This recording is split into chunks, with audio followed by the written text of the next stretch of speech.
Emily Green had always thought of her family's countryside home as a place of peace. It sat on the edge of Willow Creek, a small town in upstate New York, where dense trees wrapped around houses like watchful guardians. The Green residence was an old two-story colonial house, its wooden frame painted white with green shutters that had faded over the years. Inside, the floors creaked with age, the walls whispered with drafts, and the attic door at the top of the staircase was always locked. Her parents were leaving for the weekend, driving down to Boston for a wedding. Emily, 19 and a college freshman on break, had insisted she didn't need anyone to stay with her. "It's just 2 nights," she had told her mother that afternoon while they loaded bags into the car. "I'll be fine. The house isn't haunted, you know." Her mom had given her a look, half worried, half amused. "Just remember to lock the doors. And don't stay up too late watching horror movies." Her father laughed, kissed her on the forehead, and the two of them drove away, taillights fading into the drizzle that had started to fall. Emily watched until their car disappeared, then turned back to the empty house. The silence pressed in immediately. She had always enjoyed solitude, but tonight the house felt different. Maybe it was the storm rolling in, dark clouds gathering overhead, the wind picking up, rattling the branches. She shook off the unease, went inside, and made herself dinner. Leftover spaghetti and a glass of soda. By 8 o'clock, the rain had begun to hammer the windows. Emily curled up on the living room couch with a blanket, phone in one hand, scrolling through social media. The old grandfather clock ticked steadily from the hallway, filling the spaces between the thunder. For a while, everything was perfectly normal. Then she noticed the pictures. On the hallway wall were framed photographs, family portraits, graduation pictures, vacation snapshots. Emily knew them by heart. But when she got up to refill her drink, she paused in the hallway. Several frames hung slightly crooked, tilted as though nudged. She frowned. She hadn't touched them. The wind rattled the shutters again, and she told herself it was just the storm vibrating the house. She straightened the pictures and laughed nervously. "Get a grip, Em," she muttered. But the house didn't laugh with her. It only groaned, as if shifting in its bones. By midnight, the storm was still raging. Emily headed upstairs to her room, brushing her teeth, pulling on an oversized sweater. The power flickered once as she washed her face, the light dimming, then steadied. That was when she heard it for the first time. A sound, faint and muffled, seeping through the walls of the hallway. She stopped, toothbrush in hand, listening. At first she thought it was the pipes, old plumbing making noise. But no, this was different. It was a whisper. Indistinct, almost like a sigh. She leaned closer to the wall, holding her breath. The whisper sharpened. Low. Urgent. "Don't go to sleep." Emily jerked back, heart hammering. She spun around, expecting to see someone behind her. But the hallway was empty. Just the storm outside, and her own reflection in the darkened glass of the window. She stood frozen for nearly a minute, straining to hear. Nothing. Only rain. Finally, she shook her head. "I'm tired. I'm imagining things." She retreated into her bedroom, locked the door, and tried to convince herself it had only been the storm. But deep inside, a seed of fear had already taken root. The next morning, Emily woke to the soft glow of cloudy daylight. The storm had passed, leaving the world damp and gray. Birds chirped faintly in the distance. She almost convinced herself the night before had been a dream. She spent the morning cleaning, vacuuming, dusting, and straightening the house. The air smelled of lemon cleaner, the kind her mother loved. She played music on her phone to keep the silence at bay, upbeat pop songs that didn't match her mood but kept her company. By afternoon, the sky darkened again. The forecast called for another round of heavy rain. Emily cooked herself a grilled cheese sandwich and soup, ate in front of the TV, and scrolled through horror movie options on streaming. She hesitated before choosing one. Was it smart, after what she'd heard last night? Finally, she picked a comedy instead. Still, as the evening crept in, the house began to change again. The wind returned, moaning through the trees. The wooden frame of the house popped and shifted. Shadows stretched long across the floors. Emily sat curled on the couch, but her eyes kept darting toward the hallway wall. Toward the pictures. At first, they seemed fine. Straight and still. But around 9, she got up to make popcorn. When she came back, 2 frames were tilted again. Her stomach dropped. She approached cautiously. The air felt colder near the wall. Slowly, she lifted a hand and straightened the frames. Her fingertips brushed the surface of the wall, and she felt it, vibration. Like a faint hum running through the wood. "Hello," she whispered before she could stop herself. Silence. Then, so softly she almost missed it, came a reply. "Emily." She staggered back, popcorn spilling across the floor. Her chest tightened. "No," she said aloud. "No, I didn't hear that." The lights flickered. The house seemed to exhale around her. She grabbed her phone, dialed her mom's number. It rang once, twice, then static filled her ear. Her mother's voice broke through for a second, but warped and distant. Is everything?" The line went dead. Emily stared at the screen. No signal. Which was strange. Their service never dropped, even in storms. She tried again, but the phone refused to connect. Her breathing quickened. She went upstairs, intending to lock herself in her room until morning. But as she reached the landing, she froze. From above her head, in the attic, came footsteps. Slow. Heavy. The attic was supposed to be locked. Her parents had kept it that way for as long as she could remember. She'd never been inside. Once, when she was younger, she had asked why.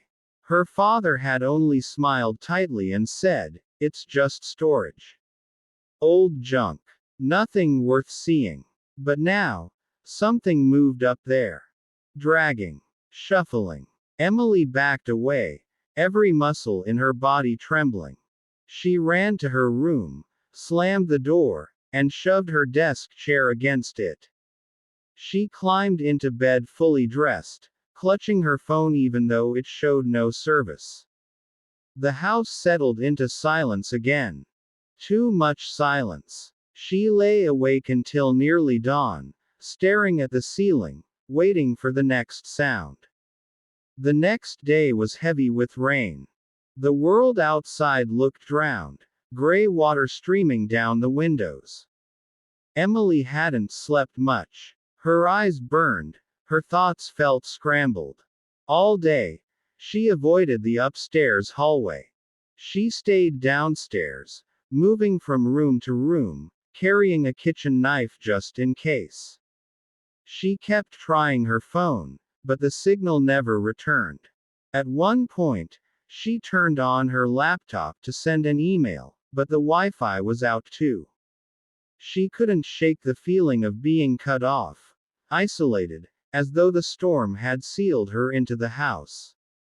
By late afternoon, she decided she had to look.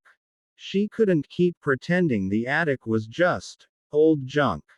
Her parents had hidden the key somewhere, she knew. She searched the study, the kitchen drawers, the master bedroom. Finally, in her father's desk, she found it.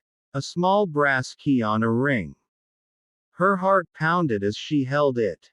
The storm thundered outside as she climbed the stairs, step by slow step, until she stood before the attic door. The key slid in easily. The lock clicked. She pushed the door open. The attic smelled of dust and mold. A single bare bulb dangled from the ceiling, swaying slightly as if stirred by her arrival. Cobwebs clung to the corners. Old trunks and boxes were stacked against the walls, covered in sheets. At first, nothing seemed unusual. Just clutter, as her father had said. But then she saw the writing. On the far wall, words had been scratched into the wood, gouged deep as though by fingernails. "Don't go to sleep." Emily staggered back, hand flying to her mouth. Her pulse roared in her ears. The bulb flickered violently, then went out. Darkness swallowed the attic. And in that darkness, right next to her ear, a whisper coiled. "I told you." Emily stumbled backward, heart pounding, until she reached the top of the attic stairs. She fumbled for her phone, flicked on the flashlight, and the weak beam cut through the dark. Dust motes swirled in the air. The scratched words on the wall glowed pale under the light. "Don't go to sleep." Her throat tightened. She forced herself to breathe slowly, in through her nose, out through her mouth. But the silence was oppressive, a weight pressing against her chest. Then, movement. In the far corner of the attic, something shifted beneath the dusty sheet. She swung the flashlight toward it, but the beam shook with her trembling hands. The sheet sagged, fell still. Nothing. "Get it together, Em," she whispered. It's just junk." But even as she said it, the whisper returned, this time from behind the wall itself, like something living inside the wooden bones of the house. "Stay awake." She bolted down the stairs, slamming the attic door, locking it with shaking hands. She leaned against the wall, gasping, her skin clammy. For hours, she sat in the living room, every light on, the knife in her lap. The rain lashed the windows. The grandfather clock ticked too loudly, each second a hammer blow. At some point near midnight, the power went out. The house plunged into darkness. Emily's phone flashlight was her only lifeline. She turned it on, the narrow beam cutting across the furniture. The silence roared in her ears, until the whispers returned. Not one voice now, but several. From the walls, the floor, the ceiling. Indistinct words, muttering over one another, too low to understand. Her head spun.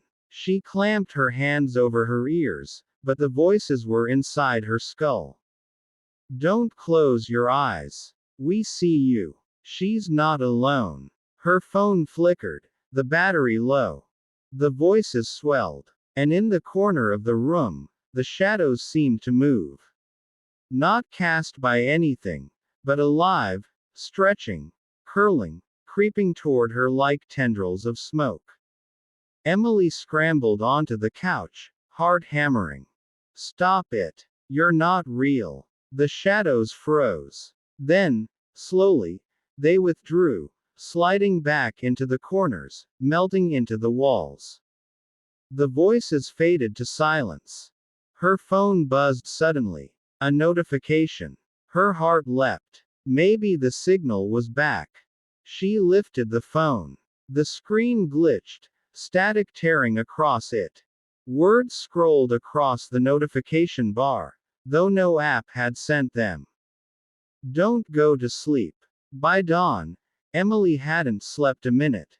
Her eyes ached, red and raw, but she didn't dare close them. She made coffee, gulping it down despite the bitterness. She needed to leave. But when she tried the front door, the lock jammed.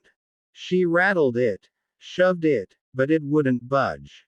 Same with the back door. Even the windows refused to open, their frames swollen shut with rain, or something else. It felt as if the house itself wanted to keep her inside. Desperate, she ran upstairs to her bedroom, searching for her phone charger. If she could keep her phone alive, maybe she could call for help.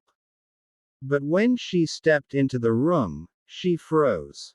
The chair she had wedged against the door last night was gone. Moved aside neatly. And on her bed lay something that hadn't been there before. A small, worn leather journal. Hands trembling, she picked it up. The cover was cracked, the pages yellowed. She flipped through them. The handwriting was jagged, frantic. March 12th. The voices won't stop. They tell me not to sleep. I haven't slept in 3 days. The shadows move when I blink. I think they live inside the walls. March 14th. They say they need someone new. Someone younger. Someone who will listen. I can't fight them anymore. March 15th. I hear footsteps in the attic. They've chosen. God forgive me. The entries stopped there. Emily dropped the journal, breath coming in ragged gasps. Who had written this? Had someone lived here before? She thought of her father, his evasive smile when she asked about the attic. The sound of footsteps broke her thoughts. Not above, not below, this time, directly outside her bedroom door. Slow, deliberate. Her skin crawled. She grabbed the knife, backing toward the window. The footsteps stopped. Silence stretched. Then, softly, the doorknob turned. She held her breath, muscles taut. The knob rattled, twisted harder, but the door held. Finally, the sound stopped. For several minutes, she didn't move. Didn't breathe. Then, with agonizing slowness, she crept to the door, pressed her ear against it. Nothing. She risked a glance beneath the doorframe. 2 shadows stood there, side by side. Motionless. Waiting. By evening, Emily was unraveling. Her body screamed for sleep, eyelids heavy as lead, but terror kept her awake. Every time her eyes fluttered shut, she felt the shadows stir. She forced herself to keep moving, pacing the halls, muttering to herself. It's not real. It's not real. But the evidence mounted. The whispers grew clearer. The pictures on the wall shifted every time she passed, tilting as though unseen hands had brushed them. The journal's words echoed in her head. They need someone new.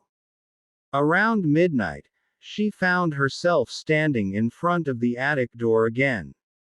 The key felt heavy in her pocket, as if urging her upward. She told herself she wouldn't open it again. She told herself she would never step into that place of whispers.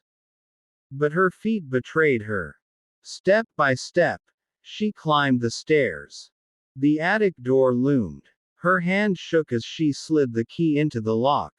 The door creaked open. The bulb flickered to life on its own, though she hadn't touched the switch. The room glowed dimly, shadows stretching long across the floor. This time, the sheets covering the furniture were gone. The trunks, the boxes, everything was bare, as though stripped overnight. And on the far wall, beneath the scratched warning, a new line of text had appeared, carved deep and fresh. Welcome, Emily. Her breath hitched. She stumbled back, eyes darting around the room. Then she saw it. A crack in the wall, wide enough to glimpse the hollow space within. And in that space, eyes. Dozens of them. Watching. Unblinking. The whispers rose all at once, a deafening chorus. Don't go to sleep. Stay with us. Forever. Emily screamed, slamming the attic door shut, locking it. She fled down the stairs, but the whispers followed, echoing through the walls, the floors, the ceilings. The house was alive, and it wanted her. Emily had lost track of time. The clock in the hallway had stopped at 11:59, its hands frozen. Her phone showed no signal, no battery percentage, only a faint glow. The house seemed to breathe around her, floorboards creaking like ribs expanding, walls groaning like an exhale. Every time she blinked, the shadows twitched. Every time she let her eyes close for even a second, whispers surged against her skull. Stay awake. Stay with us. Her body rebelled. Exhaustion dragged her limbs, made her stumble. Coffee no longer worked. Fear barely kept her conscious. She slapped her cheeks, paced the floor, sang aloud to herself, anything to keep her eyelids open. But the house fought back. The lights flickered violently, then steadied, casting strange, stretched silhouettes across the walls. From the corner of her vision, the shadows writhed, lengthening into hands, claws, faces that dissolved when she turned to look. The whispers sharpened into words. Sleep, Emily. Just sleep. We'll hold you. We'll keep you. She staggered to the kitchen, splashed cold water on her face, gripping the sink so hard her knuckles whitened. Her reflection in the dark window didn't move. Emily froze, breath lodged in her throat. She lifted one trembling hand, waving slowly. The reflection smiled. She screamed and stumbled back, knocking over a chair. The reflection's smile widened, lips stretching impossibly far, eyes darkening into pits. Then, with a shudder, the glass cracked down the center. The house boomed with whispers, shaking with laughter. Emily bolted from the kitchen, knife clutched tight. She didn't know where to go. Every room was alive, every wall crawling with unseen eyes. Her only thought was to survive until dawn, if dawn would even come. Hours blurred together. Emily drifted in and out of a waking nightmare, her mind splintering under exhaustion. Once, she thought she saw her mother standing at the end of the hallway, calling softly. She nearly ran into her arms before realizing the figure had no face. By the time she returned to the attic door, she no longer knew whether she chose it, or whether it pulled her. The whispers guided her. The key slid into the lock without hesitation. The door swung wide. Inside, the attic was transformed. The walls pulsed like living flesh, veins of shadow crawling across the wood. The air was thick, damp, suffocating. The carved words burned with an otherworldly glow. Welcome, Emily. In the center of the attic stood a figure. Tall, thin, draped in tattered cloth that writhed as though alive. Its face was hidden, but its eyes shone like coals in a dying fire. The whispers no longer came from the walls. They poured from its mouth, dozens of voices speaking at once. We waited. We watched. You are ours now. Emily raised the knife, though her hands shook violently. Stay away from me. The figure tilted its head, amused. The shadows gathered around it, spilling like smoke, stretching across the floor. They coiled up Emily's legs, cold as ice, tugging her down. She slashed wildly, cutting only air. The voices pressed into her mind. Sleep, Emily. Sleep forever. Her vision blurred. Her body sagged, craving rest. The knife slipped from her fingers, clattering against the floorboards. The figure loomed closer, its shadow engulfing her. She felt herself sinking, drowning in blackness. At the last second, something inside her snapped. No! She screamed, shoving herself backward, scrambling for the knife. She slashed upward with all her strength. The blade struck the figure's chest. For an instant, silence. Then the attic erupted in shrieks. Dozens, hundreds of voices howling in rage. The figure staggered, shadows writhing violently, dissolving into smoke. The walls shuddered, the floor buckled. Emily fled, racing down the stairs as the house convulsed around her. The whispers turned to screams, tearing through her skull. She stumbled, fell, crawled toward the front door. And this time, the lock gave way. The door burst open into cold dawn light. Emily collapsed on the porch, gasping, trembling. The house behind her groaned, then fell eerily silent. She didn't remember falling asleep. One moment, she lay on the porch, blinking against the rising sun. The next, she was waking to the sound of her parents' car pulling into the driveway. Her mother rushed to her, panic flooding her face. Emily. Oh my God, what happened? Her father knelt beside her, holding her shoulders. You're ice cold. Talk to us. What happened? Emily tried to speak, but her throat was raw. Her parents carried her inside, fussing, calling a doctor. She barely heard them. Her eyes kept drifting to the attic door. It was closed, locked, silent. Days passed. Emily told no one what had happened. The doctor said she was suffering from exhaustion, stress, maybe hallucinations from lack of sleep. Her parents accepted it. They never mentioned the attic.